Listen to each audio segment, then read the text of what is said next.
Hi guys, my name is Cory Lawrence and welcome to my new YouTube channel. I am a photo editor at the Discovery Channel, a photographer, a UX designer, a dance music connoisseur, a hiking enthusiast, and now a YouTuber. So let's see how this goes.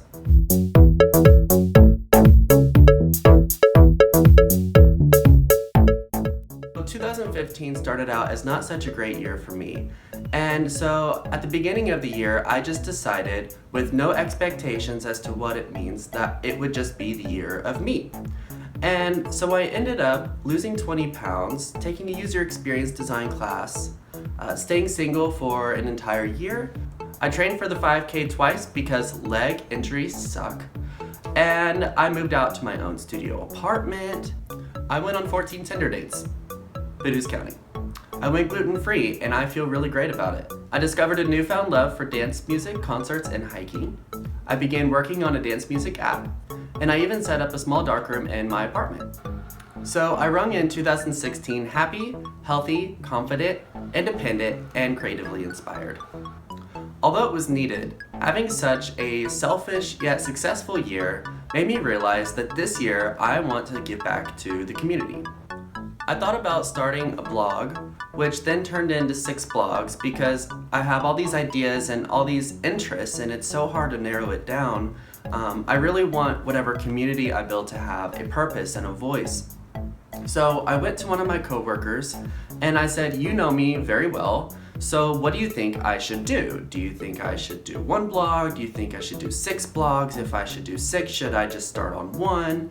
And she said, you're crazy. What are you doing trying to make 6 blogs? Do 1. That's all you can manage. You have a full-time job and freelance gigs and other things that I do. And so I agree with her, and we sit there and brainstorm some more, and we come up with 1 blog called Tangent, where I can talk about all the different things that I'm interested in, and creative, personal stories, music reviews, hiking, photography, user experience design, and a light went off and I got really excited about it. So I went back to my desk and I was sitting there stewing about it all day, getting really excited, and I thought, this would work perfect on YouTube. So here we are. 2 days ago was my 3-year move anniversary to DC, and I couldn't be happier about where this journey has taken me, the people that I've met, the friendships that I've created, you know, the new passions and interests and creatively inspired things that I have done. But I have to say, I'm quite excited to explore what community means to me this year and building this community with you all, because in the end, we're all in it together. We're all in this together.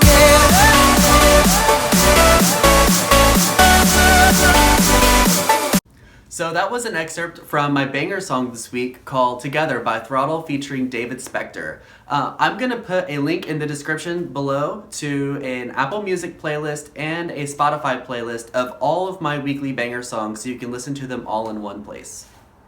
So this tangent is a shout out to all of my fellow Swifties out there.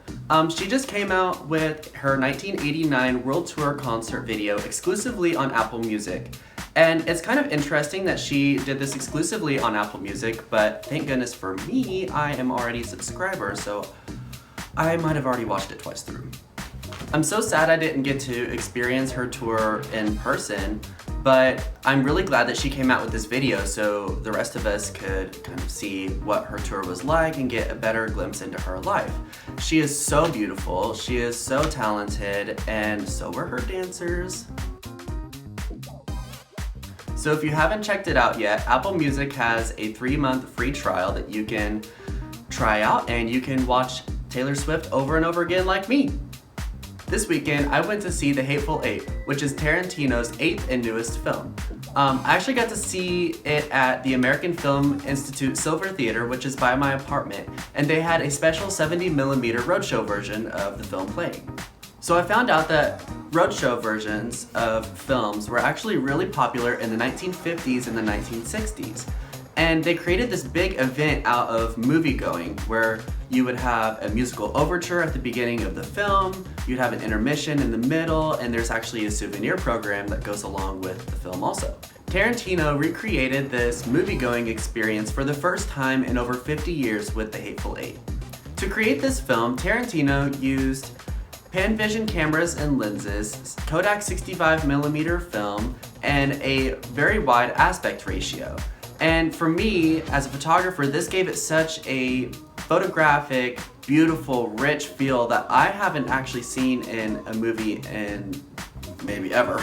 It's a classic Tarantino film with campy dialogue, over-the-top gory action scenes, and the whole 9 yards. The film is basically about these 8 characters who all converge on Minnie's Haberdashery, which is this little bar rest stop area in the mountains, and chaos ensues. I highly recommend this film, and if you're a film buff, then I suggest going to the link below and checking out if there's any 70mm ROADSHOW screenings in your area. Even though I moved here 3 years ago, I still have a ton of crap at my parents' house. And whenever I was home over Christmas break, I was going through some of it and I found 6 cameras I forgot that my grandpa gave to me. But I have to say, I was quite excited when I found this guy. So this is an Argus C3. They were made in the 1930s to 1960s. And it is actually called a rangefinder. So the cool thing about a rangefinder is in the back, you actually have 2 different holes.